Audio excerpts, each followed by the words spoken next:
The Republican Party and the price of tolerance. When corruption stops being personal and becomes structural, in American politics, scandal is usually treated as a fever, unpleasant, destabilizing, but ultimately temporary. It flares, it consumes headlines, and then it breaks, leaving behind reputational scars but rarely permanent damage to the system itself. What is unfolding around Donald Trump, however, looks less like a fever and more like a chronic condition, persistent, adaptive, and increasingly embedded in the body politic. The real question it raises is no longer whether one man has pushed ethical boundaries, but whether an entire political party has recalibrated its tolerance to a level that now threatens the system it claims to defend. Republicans are being advised, by allies as much as critics, to prepare for uncomfortable scrutiny. The familiar talking points are already lined up: inflation that refuses to retreat, healthcare costs that continue to outpace wages, and a general sense among voters that prosperity, while loudly advertised, remains unevenly distributed. Yet these policy failures, serious as they are, may prove less politically corrosive than a deeper unease, the suspicion that power itself has become transactional, and that the presidency has been folded into a private enterprise. That unease has been reignited by the release of documents linked to Jeffrey Epstein. As before, the material adds little in the way of legal novelty. Its potency lies elsewhere. Politics, after all, does not operate according to evidentiary thresholds. It is shaped by memory, repetition, and association. Each resurfacing of Epstein's name functions not as an accusation but as an echo, reinforcing a narrative in which wealth, privilege, and insulation from consequence appear tightly intertwined. In such narratives, precision matters less than persistence. Writing in Newsweek, former Judge Thomas G. Maukosher has described the present moment as a hurricane of corruption. The phrase is striking not because it alleges something unprecedented, but because it captures a shift in scale and visibility. Corruption has always existed in democracies, often thriving quietly at the margins. What troubles Maukosher is that under Trump it has begun to operate in plain sight, no longer apologetic, no longer defensive, and no longer convincingly separated from the formal machinery of government. At the heart of his argument lies a simple but unsettling observation: since returning to power, Trump appears to have enriched himself on a scale that defies previous norms, through business activities that coincide suspiciously with policy decisions. Tariff adjustments, regulatory rollbacks, arms sales, security guarantees and diplomatic favors have arrived alongside Trump-branded ventures abroad, foreign capital flows and personal gifts of astonishing value. Each individual case may be defensible in isolation. Taken together, they suggest a pattern that is difficult to dismiss as coincidence. In most advanced democracies, leaders are expected to place their commercial interests at a distance from their public duties. This expectation is not rooted in naivete about human nature, but in an understanding of incentives. Power distorts markets. Markets, when unregulated, distort power in return. Separating the two is therefore less about moral purity than about preserving institutional credibility. When that separation collapses, legitimacy erodes. Even if legality remains formally intact, under Trump, the presidency has increasingly resembled a platform from which both political authority and personal wealth are leveraged simultaneously. The office has not merely been politicized, it has been monetized. Trump's defenders argue that he is unusually transparent about his interests, and that voters have long been aware of his business background. This misses the point. Transparency does not neutralize conflict, it merely exposes it. A system in which conflicts of interest are openly acknowledged but structurally unresolved is not healthy, it is complacent. The Republican Party's response to this situation has been revealing. In theory, parties exist to channel ambition, discipline leadership and aggregate interests. In practice, the GOP has chosen a strategy of accommodation. Trump delivers electoral mobilization, media saturation and a permanent state of offensive politics. In exchange, the party provides loyalty, procedural protection and a disciplined silence that has become its defining feature. At first glance, this bargain appears rational. Trump's base is energized, opponents are disoriented, and internal dissent is swiftly punished. Yet the long-term costs of such a strategy are rarely visible in opinion polls. By declining to impose limits on its own leader, the party gradually redefines its role, from a governing institution to a political shield. Norms that once constrained behavior are not formally abolished, they are quietly deprioritized, reinterpreted as optional luxuries rather than structural necessities. This process is subtle but cumulative. Each unchallenged excess raises the threshold for what counts as unacceptable. Each defended transgression becomes a precedent. Over time, the party's identity shifts. It ceases to be a custodian of conservative principles and becomes an instrument for preserving access to power at almost any cost. The language of ideology remains, but it increasingly serves as branding rather than guidance. The Epstein files underscore the danger of this approach. Their significance lies not in what they prove, but in what they symbolize. They reinforce a perception, fair or not, that certain individuals operate under a different set of rules. In democratic systems, perceptions of unequal accountability are deeply corrosive. Citizens may tolerate inequality of outcome, they are far less forgiving of inequality before the law. Political memory, once activated, is difficult to suppress. It does not require confirmation to persist. Each new controversy reawakens previous ones, knitting them together into a broader story. By refusing to address the underlying concerns, Republicans risk allowing that story to harden into conventional wisdom. Silence, in this context, does not neutralize suspicion, it fertilizes it. Maukosher's warning extends beyond domestic politics. He draws an explicit comparison with Russia, a state where the fusion of wealth and power has become systemic. The comparison is not intended to suggest that America is on the brink of authoritarian collapse. Rather, it highlights a more insidious trajectory, the gradual normalization of transactional governance. In Russia, formal institutions still exist.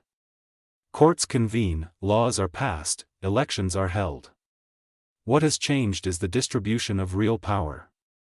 Economic and political elites operate within a closed loop, reinforcing one another's dominance. The state is not captured through coups or revolutions, but through contracts, favors, and selective enforcement. Corruption is not an aberration, it is the organizing principle. The relevance of this model to the American context lies not in its extremity, but in its logic. When political leaders treat office as an extension of personal enterprise, the distinction between public service and private gain collapses. Over time, citizens adjust their expectations downward. Merit gives way to proximity. Loyalty replaces competence. The system continues to function, but its outputs grow increasingly distorted. The most unsettling aspect of this comparison is not that it is being made by critics, but that it appears to provoke little discomfort among some of Trump's admirers. Strongman governance, transactional diplomacy, and overt displays of personal power are often celebrated rather than questioned. In such an environment, the erosion of norms is not accidental. It is ideological. Is there a path away from this trajectory? Maukosher suggests there is, though it would require Republicans to rediscover a capacity for self-restraint. The party could choose to confront the behavior it has thus far tolerated, framing reform not as moral grandstanding but as institutional self-preservation. It could argue, plausibly, that corruption on this scale undermines markets, alienates allies, and ultimately weakens national power. Such an argument would not be altruistic. It would be pragmatic. Systems saturated with corruption are inefficient. Capital becomes misallocated, innovation stagnates, and trust evaporates. Allies grow wary, unsure whether agreements are being negotiated with a state or a family enterprise. Investors hedge, citizens disengage, and the legitimacy of governance phrase. The difficulty lies in timing. Acting early carries political risk, acting late carries historical judgment. For now, many Republicans appear content to ride out the storm, hoping that electoral success will once again justify ethical compromise. This is a dangerous gamble. Storms of this kind rarely dissipate quietly. They either exhaust themselves by destroying what sustains them, or they force a reckoning that reshapes the landscape. History tends to remember political parties less for the policies they pass than for the standards they uphold, or abandon. The question facing the Republican Party is therefore not simply whether Trump's behavior is defensible, but whether their tolerance of it will define them long after his presidency ends. In politics, neutrality is often invoked as an excuse for inaction. In reality, neutrality is a myth. Choosing not to act is itself a decision, and its consequences are rarely neutral. For now, the hurricane continues to spin. Clouds thicken, winds strengthen, and the horizon remains obscured. Whether the party chooses to seek shelter, change course, or stand defiantly in the storm will determine not only its own future, but the resilience of the system it claims to serve. The price of tolerance, once paid, is rarely refundable. When institutions learn to look away, political systems do not collapse because of a single transgression. They decay because repeated exceptions gradually become rules. What distinguishes the Trump era is not merely the brazenness of conduct, but the speed with which institutions have learned to look away. Behavior that would once have triggered investigations, resignations, or at least ritual condemnation now passes with little more than a press statement and a partisan shrug. The system has not broken, it has adapted. This adaptation is often misread as resilience. In truth, it is something closer to immunosuppression. Institutions survive by dulling their own responses, lowering the thresholds at which alarm is triggered. What once counted as scandal becomes background noise. What once demanded explanation becomes a partisan talking point. The extraordinary is absorbed into the ordinary, and politics proceeds as though nothing fundamental has changed. The Republican Party's role in this process is pivotal. By choosing to normalize conduct that previous generations would have found disqualifying, it has reshaped not only its own identity but the operating environment of American politics itself. The consequences extend far beyond Trump. One such consequence is the redefinition of accountability. Traditionally, accountability flowed upward and outward. Leaders answered to voters, institutions, and allies. Under Trump, accountability has increasingly flowed inward, toward the leader himself. Loyalty is rewarded, dissent is punished. Oversight is reframed as sabotage. The effect is not overt authoritarianism, but a subtler inversion of responsibility. The leader is no longer accountable to the party is accountable to the leader. This inversion alters incentives throughout the political ecosystem. Legislators learn that survival depends less on competence or policy expertise than on rhetorical alignment. Bureaucrats learn that neutrality is risky, while discretion is essential. Donors learn that access is transactional, not ideological.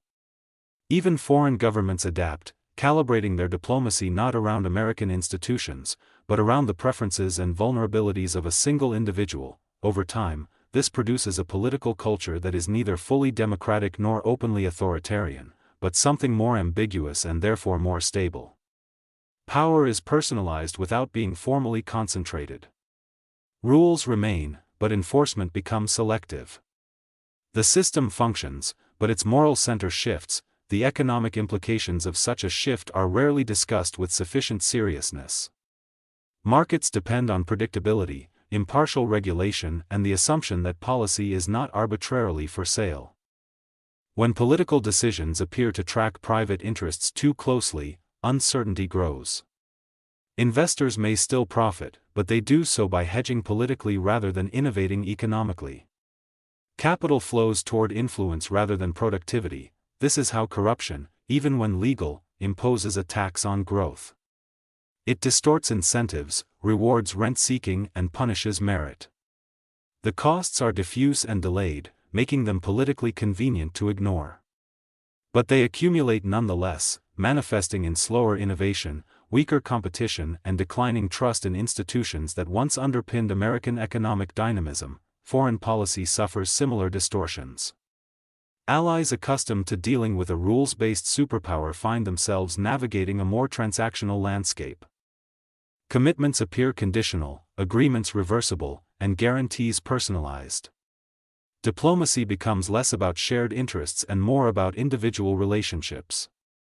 This may yield short-term leverage, but it erodes long-term credibility. The danger is not that America will suddenly abandon its alliances, but that its promises will be discounted. When foreign governments cannot distinguish between national policy and personal preference, they hedge accordingly. Some comply. Others exploit. Few fully trust. Over time, the gravitational pull of American leadership weakens, not through retreat, but through unpredictability. At home, the cultural consequences are equally profound. Democratic legitimacy rests not on the absence of corruption, but on the belief that corruption is exceptional, contested and ultimately punishable. When that belief erodes, cynicism fills the vacuum. Citizens disengage, convinced that politics is merely a contest between rival elites with equal claims to hypocrisy. Turnout may remain high, but participation becomes tribal rather than deliberative. This is the paradox of populist corruption. It claims to expose elite hypocrisy, yet ultimately reinforces it by persuading voters that hypocrisy is universal and therefore irrelevant. Once that belief takes hold, standards cease to matter. Elections become expressions of identity rather than judgments of governance. The Republican Party, in tolerating Trump's conduct, risks accelerating this transformation. By framing criticism as partisan attack rather than institutional concern, it trains its voters to dismiss oversight itself as illegitimate. The result is a constituency that demands loyalty but expects little accountability, a dangerous combination for any republic. History offers few examples of political parties that emerge stronger from such bargains. Some survive by reinventing themselves, drawing lines that they once refused to draw. Others fragment, consumed by internal contradictions. Most decline slowly, remembered less for their achievements than for the moment they failed to act. It is tempting to argue that American institutions are robust enough to absorb this period without lasting damage. There is some truth in this. Courts still rule, elections are still contested, and civil society remains active. But robustness should not be confused with invulnerability. Institutions are only as strong as the norms that animate them. When those norms are repeatedly violated without consequence, institutional strength becomes a facade. The ultimate irony is that the very conservatives who once warned against the corrosive effects of moral relativism now appear comfortable with ethical elasticity, so long as it serves immediate political ends. In doing so, they risk confirming the argument they once rejected, that power, unrestrained by principle, eventually consumes its own foundations. None of this guarantees catastrophe. Democracies are remarkably good at muddling through. But muddling through is not the same as flourishing. The United States may continue to function, but with diminished trust, weakened alliances, and a political culture increasingly tolerant of transactional power. That would represent not a collapse, but a quiet downgrade. The choice confronting the Republican Party is therefore not abstract. It is temporal. Act now, and risk internal conflict. Act later, and risk historical judgment. Continue to do nothing, and accept that inaction itself will define the party's legacy. Political storms pass. Climates endure. The Trump era has already altered the political climate of the United States. Whether that alteration becomes permanent will depend less on Trump himself than on those who enabled him, excused him, or chose to wait him out. In the end, corruption rarely destroys systems outright. It hollows them. When the shell finally cracks, observers are often surprised, not because warning signs were absent, but because they had become so familiar as to be invisible. That is the true price of tolerance. It is paid not all at once, but in installments, quietly deducted from the future.